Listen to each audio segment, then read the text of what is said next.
Hi guys and welcome to Car Flicks. Today we're going to be revisiting the BMW 318i. I've been away for a week visiting family, but now I'm back on it. We're going to fix some of the issues on this rainy day, but let's get stuck in there and crack on with that video. You remember the bonnet struts are knackered, so I'm having to hold it up with wood. So what I'm going to do is I'm going to get these struts replaced, and then we can continue to work in the bonnet area safely. Right guys, so obviously this is a BMW part, and I haven't gone for BMW this time, and I'll tell you the theory why. If BMW supply a strut which fails, then why replace it with the same strut that fails? That's my theory. I got these off eBay. I got the pair for the front and back for £25.90p. I'll stick that in the description below. They seem to be slightly longer, which is a little bit concerning, but I'm guessing because they're pressurised, I should be able to squeeze them in because they do compress. So let's crack on with taking the old ones off first. Right, so all you're going to need for this is just a normal flathead screwdriver, and it's pretty straightforward.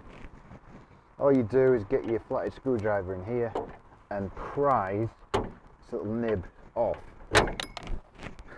I've lost that, but it doesn't matter, I've got a new one. And there you go, comes off. Repeat on the other side. And that should come off straightforward, really easy. Now get your new one. So we're going to do the bottom side first. So again, like we did before, literally pop this clip out a little bit, not too much, and then pop it in, clip the clip back on, same again, pop this out a little bit, not too much, and because these are aftermarket I'm going to have to compress it slightly and then just clip it in, and that's it, done. Right, so I've done the other side as well now, so let's see if this actually works. That closes nicely. Let's see what it's like lifting it up. Oh wow, look at that. Beautiful. Right, so if you remember from my previous video, this is faulty. We proved this to be faulty. This is called the AUC, I do believe, and these are supposed to monitor the pollutants in the air and then activate automatically the recirculation. So these are really easy to fit and replace. I bought a second-hand unit that had been tested for £16. So we're going to undo this and fit the new one. All you do is turn it and then kind of wiggle it out, and then there's just a clip that you compress, I do believe, just there, and then that should slide out and you get your new one. This is slightly different, it's blue instead of black, but all you do, clip that in and then line the nibs up to go in. Once it's through, push it back down, put that connector back where it goes, and job done. Another easy fix, and we will clear the fault code and see if that is working. We're now coming to the back of the car. We're going to fix these knackered struts, which is located here and here, and with the front ones it's exactly the same procedure, so let's change these. So again, I haven't gone for BMW units because, as I said, they fail, so I'm going to try these eBay specials and see what these are like. Right, so onto the back ones now. Same procedure as before. Get the nib off. Same for the bottom, and that just comes off. Now the best way to do this, I do the bottom first because you've got to maybe compress this a little bit because they are aftermarket, like that, and then that should just clip on like that, and that's clipped in. Same again at the top, lift it up slightly, and what we have to do is press it slightly, clip it in, boom, and let's try it out.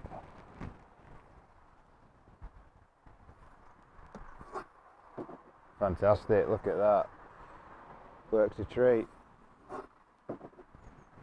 Easy peasy. If you're enjoying this video so far, why not consider liking and subscribing?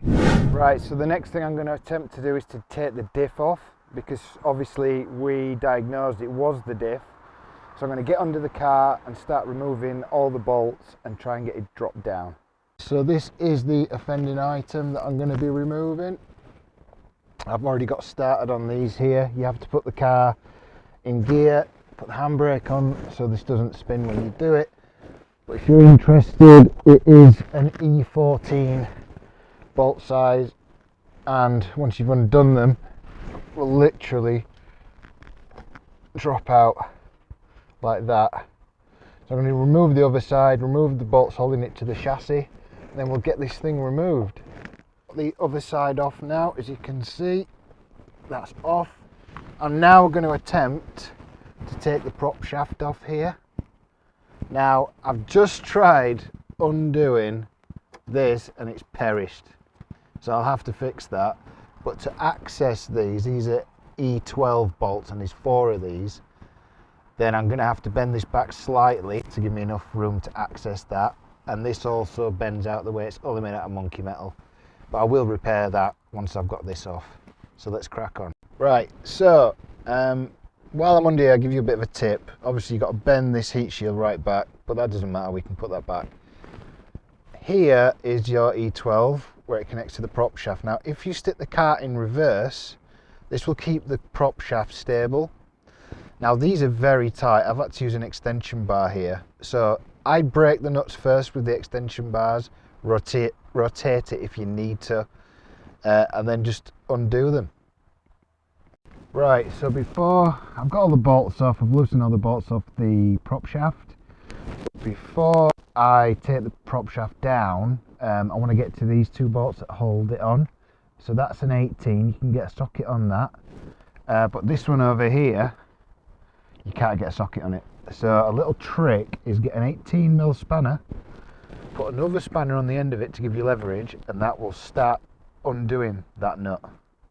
Something else to note is when you're taking, to get the other side of this bolt off, you have to take this exhaust hanger off, because as you're undoing the nut that I was just showing you, what will happen is that one will tighten, so you'll find it hard to undo. So undo this side first. Right, so I've undone the bolts that's securing it to the chassis with a spanner, which took me ages, and I've got them right down to the end threads here and here. Now I'm going to move on to the back of the diff on the beam, because here it's only held in by one 21mm nut. So I'm going to try and doing it from one side, but I can feel another bolt on the other side that I can't get to. So I'm hoping that undoing this one will allow me to get the diff off. So unfortunately I had to find a way of getting a socket on either side, and I did in the end. What I had to do was put another ratchet there, and what I did was, to make life a lot easier, is I put the ratchet handle on top of the drive shaft, and that kept it in place while I undid that, and it worked a treat. Right guys, so a bit of an update. So prop shaft out, other prop shaft out. Took the bolt out there, I don't know if you can see that. So it's literally hanging on by the jack. But the problem I've got is the prop shaft don't want to separate. And the only thing I can see is it probably needs a really good whack here. So I'm going to try whacking it, because all the bolts are out, and hopefully that will do the trick. Right guys, so the diff is off, but it appears that the prop shaft has welded itself to the actual diff connection. So I'm going to have to come back, keep hitting it like mad with a hammer, try and get something between it to try and prise that. I have heard this happening before, so prepare yourself. If you're dropping one of these out, it might be best to work the actual prop first to try and release it, because it is an absolute nightmare. Right guys, so I found a technique where you can pry the prop shaft away from the diff, and I've nearly done it.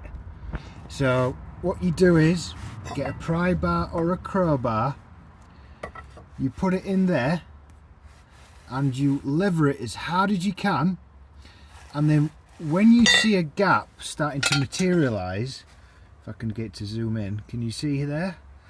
Then what you do is you get a flathead screwdriver, get it in the gap, and then you repeatedly hit it, and then it'll make the gap bigger until it'll come out.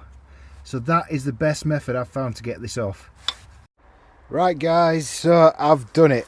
I've got the diff out, just using basic tools. Never done a diff before, but it's out. And I'll be honest with you, the hardest part was releasing this part here, which is where it connects from the diff to the prop shaft. You can see all the rust where it welded itself on, and as I say, get a crowbar, pry bar in there, force it out. When you see a gap, start hitting it with a screwdriver and it will come off eventually. Inspecting this, it doesn't feel very nice inside at all. It should be smooth and you can feel cogs turning inside it. It's completely had it, and it's not worth getting reconditioned because I've been quoted nearly £500, which is more than the car's worth. So I'm going to try and source one off eBay. Reading the labels on top of here, these are the numbers you've got to match up to get a replacement. And if I'm reading this right, that is the ratio that you have to make sure is the same.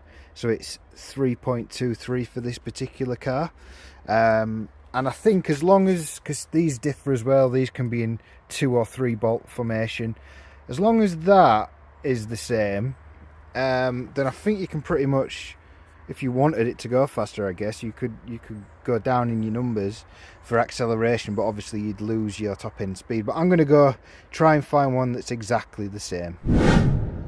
Well guys, I really hope you enjoyed this video. It's been a really difficult day. It's been raining, I haven't got shelter, so I've just had to crack on with it. But we've got quite a lot of things done. So we replaced the bonnet struts, we replaced the boot struts, we've replaced the AUC sensor, which I will see if that's cleared on the next video. And we've also removed the differential, which was a pain in the arse. But it's still accomplishable. You just got to stick at it, take your time, and you can pretty much do anything if you've got the right tools. Anyway, I hope you enjoyed this video, and I'll see you on the next one.